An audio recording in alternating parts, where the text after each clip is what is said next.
Както знаем, научните открития и изобретенията са плод на дългогодишен упорит труд на редица учени и изследователи, които усърдно работят в конкретна насока.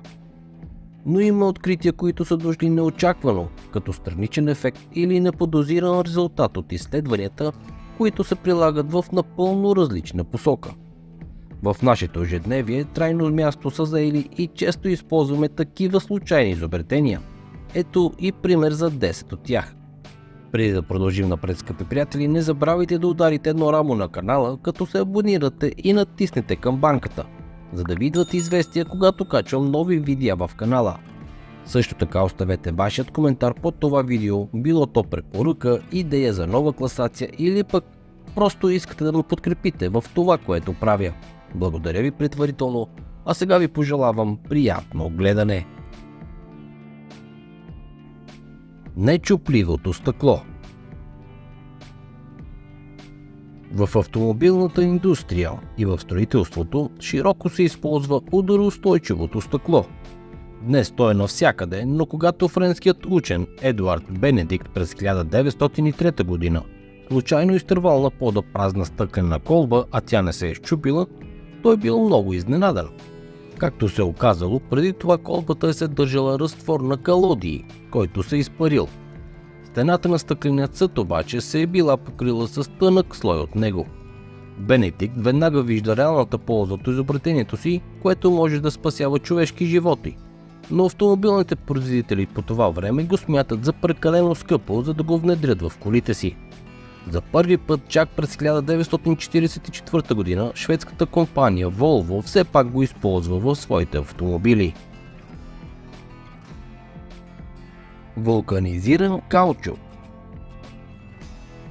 През 1839 година американецът Чарлз Гудиър работи във фабрика за гума в Масачузетс и неволно изпуска каучук върху горещ плот, където той се смесва с сяра.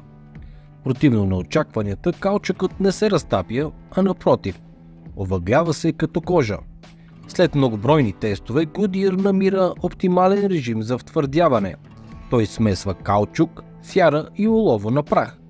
Тази смес се загрява до определена температура, като в резултат се получава гума, която не променя свойствата си под влиянието на слънчева топлина или пък студ. Но нейната най-необичайна способност е еластичността. Благодарение на това случайно откритие, скъпи приятели, е много по-лесно да се придвижим с колите си при зимата. Откриването на тефлона.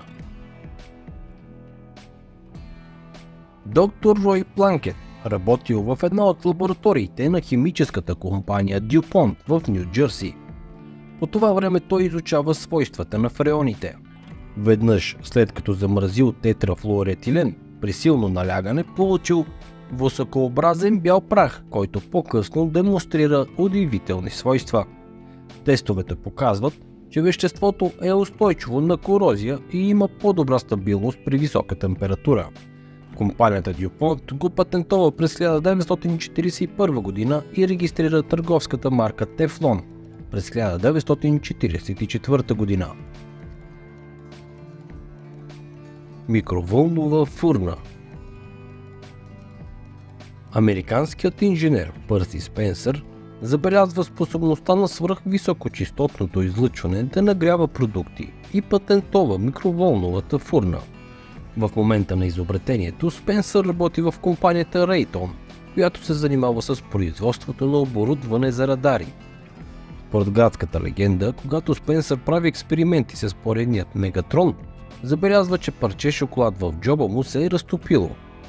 Според друга версия, той забелязва, че се е нагрял сандвичът, сложен върху включеният магнетрон. Възможно е причината за изобретението да е просто опарване, но от търговски съображения трябвало да се пази имиджът на уреда. Изобретяването на пейсмейкъра.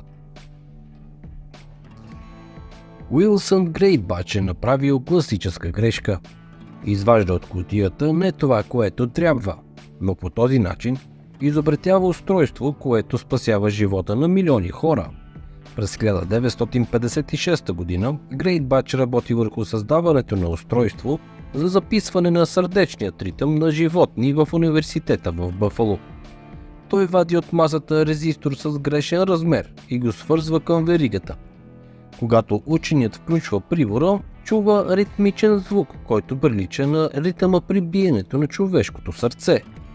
Днес повече от половин милион кардиостимулатори, или така наречените пейсмейкъри, се имплантират в света всяка година и спасяват човешки животи. LCD. Швейцарският учен Алберт Хофман първи синтезира съединението на лизергиновата киселина през 1938 година, но не е установил неговите психофармакологични ефекти, докато 5 години по-късно той случайно използвал веществото.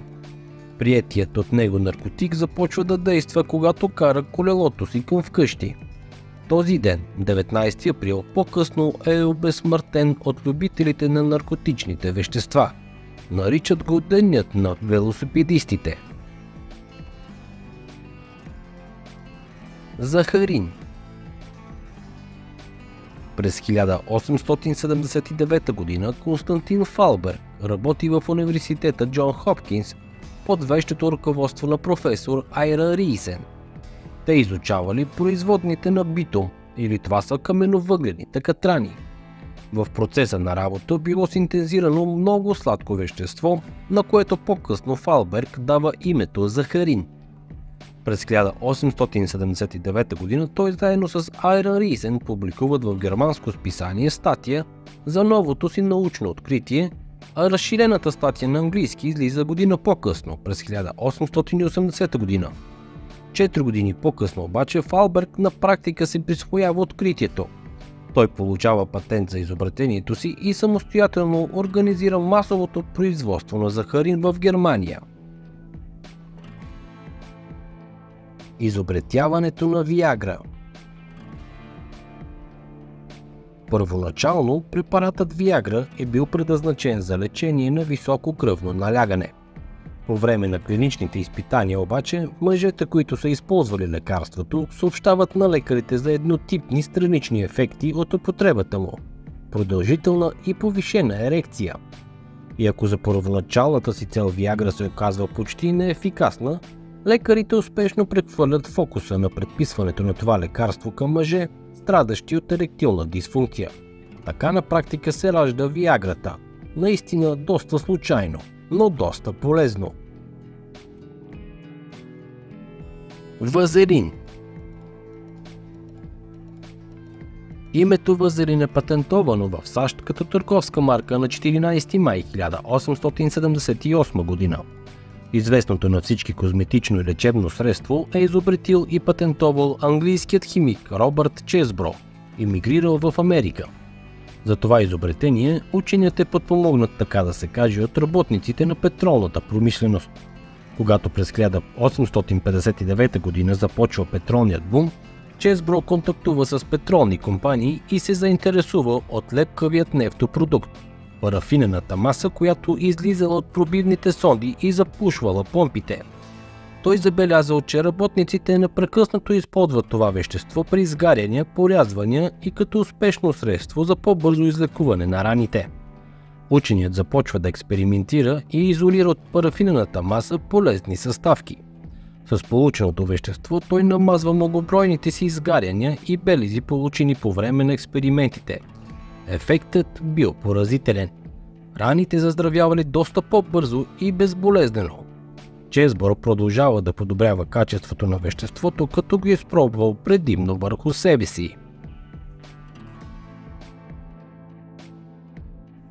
Легендата за хинина. Следващото случайно откритие звучи по-скоро като легенда, отколкото като научно откритие. Твърди се, че полезните свойства на хинина са открити от някакъв човек, страдащ от треска, който по някаква причина се озовал в гората. Пил вода от корените на хининово дърво. Водата имала горчив вкус, но той продължил да пие и се почувствал по-добре. Когато се възстановил, той се прибира у дома и разказва историята за лечебните свойства на дървото.